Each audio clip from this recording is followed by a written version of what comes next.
Gururaya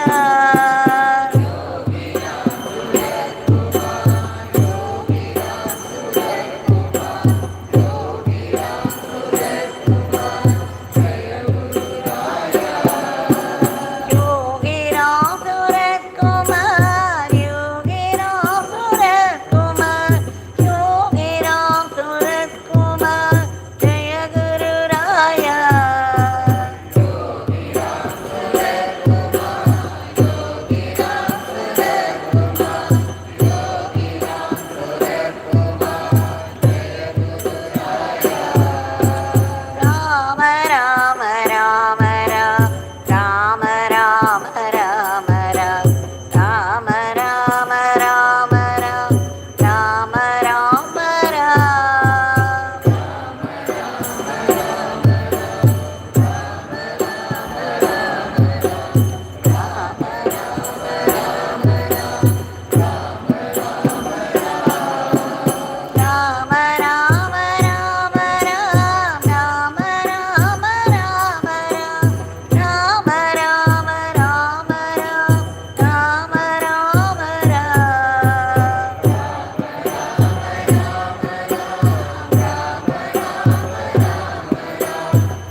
Suratkumar, Yogi Ram Suratkumar, Jaya Guru Raya.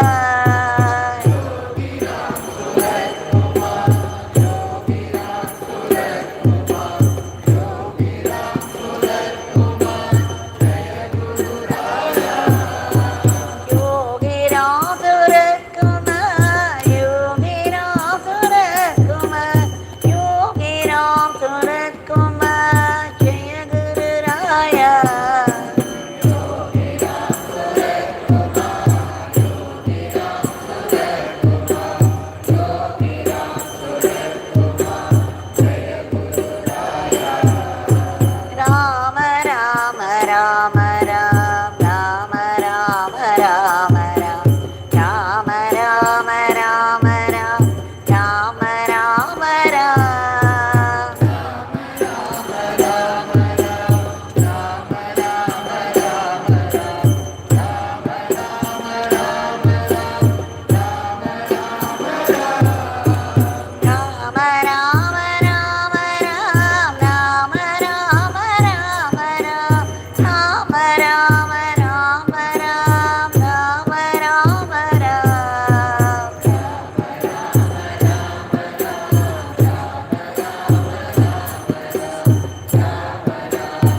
Suratkumar Jaya Guru Raya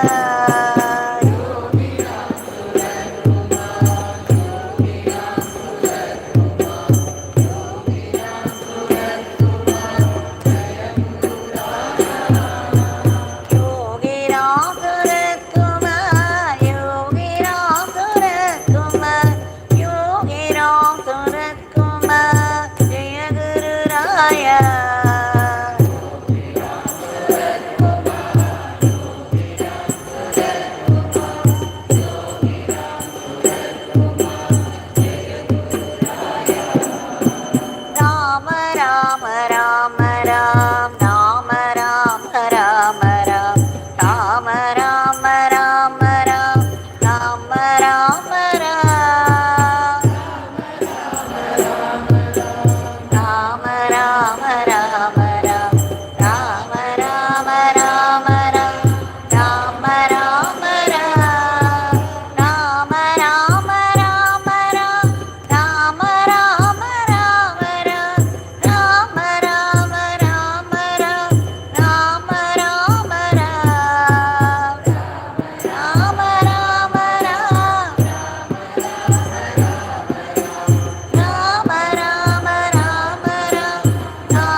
Surat Kumar, Yogi Ram Surat Kumar, Jaya Guru Raya.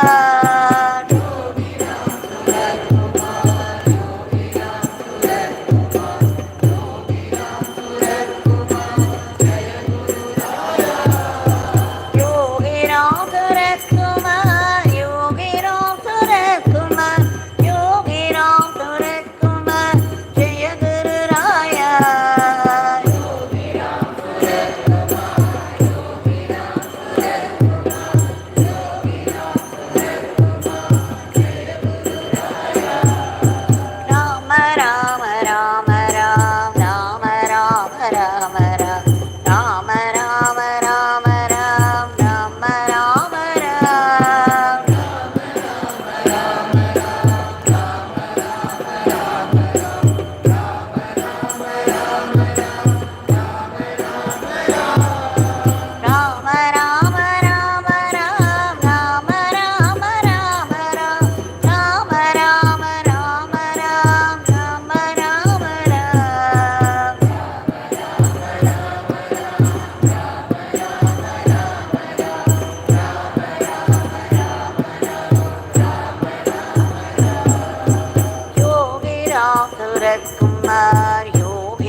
Yogiram Suratma, Yogiram Suratma, Yogiram Suratma, Jai Guru Raya.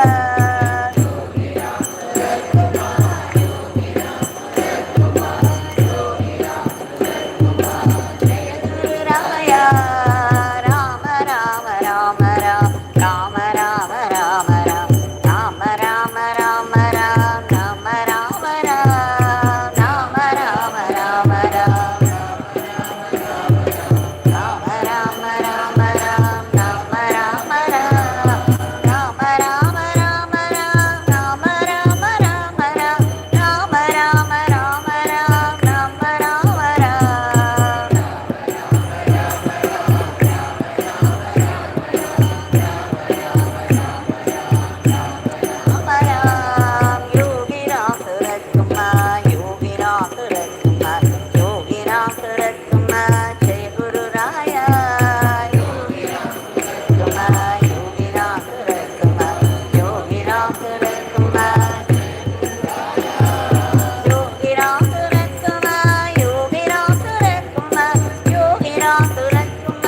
Rama Rama Rama Rama Rama Rama Rama Rama Rama Rama Rama Rama